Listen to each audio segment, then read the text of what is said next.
regularly scheduled episode of Monster Closet still will not be seen this week as the entire team failed to realize that hyperdrive travel really isn't like dusting crops, and as a result, actually did end up flying into a black hole. Instead, we shall give you their obligatory top 5 games of 2013. Part 3. Greetings, monster freaks. This is my obligatory top 5 games of 2013, part 3. As you can see here, I'm flying solo on this run. You might have seen the intro where my fellow Monster Closet teammates were tragically lost in that black hole. I'm the only one that made it out alive, so, but without any further delay, let's get to my top 5 games. I'm going to start with number 5. My number 5 game of 2013 is an indie horror atmospheric jump fest of helplessness called Outlast. Now, this is a PC game, and I must warn you, this is probably the scariest game you ever played. In this game, you have no weapons, you have no superpowers, no skills. You're just a reporter with a battery-operated camera, which the batteries even run out. So you're just pretty much completely fucked in this game, and with that in mind, I'm actually afraid to even proceed into the next room. I haven't finished the game yet. I don't know what happens at the end. The game is that scary. So, do I recommend playing it? No, because you might die for real. Like, something in this game might trigger something in your brain that can kill you. So, don't play it. My number 4 pick is called Charlie Murder. This is basically a somewhat indie, arcade-style, co-op fight scroller. The game essentially plays like Double Dragon, which I'm sure you all remember. But instead of 2 guys, you have an entire punk rock quartet to aid you in your quest. The game features great artwork, great themes, great action, great combos, basically just a simple, fun game. And that means a lot these days. My number 3 pick is going to be Deadpool. Deadpool is a comic book inspired hack and slash button masher.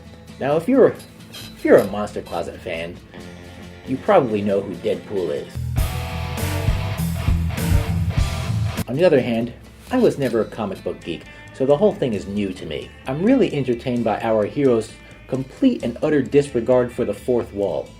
Or is that the 5th wall? I don't know, that wall where he gets to talk to us and pretend like we're there and we can help him, you know. I also enjoyed his blatant disregard for all that is sacred in comic books.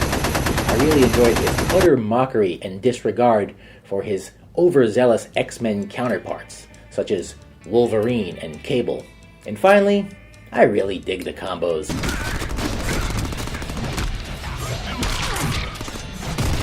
For my number 2 pick, I'm going to go with XCOM The Bureau. Hey, they named this game after a piece of furniture. How can you not like that? But seriously, this game is merely just a half-assed Mass Effect. Mass Effect, tune up! As it also features squad-based action strategy. But as usual, I'm rather impressed with the set design. The game effectively captured the theme of the intended period, which appears to be early 1960s America. It's kind of like Mad Men, but with laser guns, which is pretty cool. And like Mass Effect, you have different choices in endings. Ain't that American? And now for my number 1 pick. Now, bear with me because I'm going to take a different route on this one. Think of me as like that teacher you had in school that refused to give anyone an A+, no matter how hard you tried. And don't get me wrong, I treat movies and music reviews the same way. I'm very reluctant to give a number 1 spot to one title or one person or one movie or one song. To me, this title, the number 1 spot is it's going to be a communal spot. We're going to share it. I've looked to give my number one spot to a genre rather than one title. The genre is, of course, indie, of course, indie survival adventures. Now, in my opinion, this style of gaming has done more to advance games in the past 10 years than any other genre. That's more than I could say for your big budget, big studio games such as your GTAs and your CODs. These games have, of course, advanced in graphics and storylines, but they're pretty much the same games they were 10 years ago. Face it, what has really changed in GTA 5 or COD Ghosts since the first one? It's still the same model. Some of the titles in this genre include Don't Starve, Rust, 7 Ways to Die, and How to Survive. And all of these titles must give credit to the legendary Minecraft, which would be the granddaddy of all survival games, and of course is still relevant and still successful to this day. Now, the only drawback I find in this genre is that all the games appear to have the zombie apocalypse theme. I mean, there's other reasons to survive, right? What do we have next? Zombie apocalypse toothpaste? Zombie apocalypse cereal? Zombie apocalypse the flamethrower? So on that note, Monster Geeks, that has been my obligatory top 5 games of 2013. I have been your current dimensional host that hasn't been sucked into a black hole, Steven.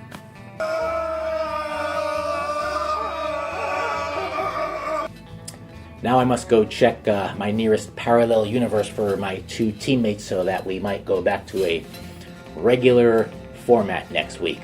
So, with that in mind, keep gaming, Closeteers, and subscribe. See you next week.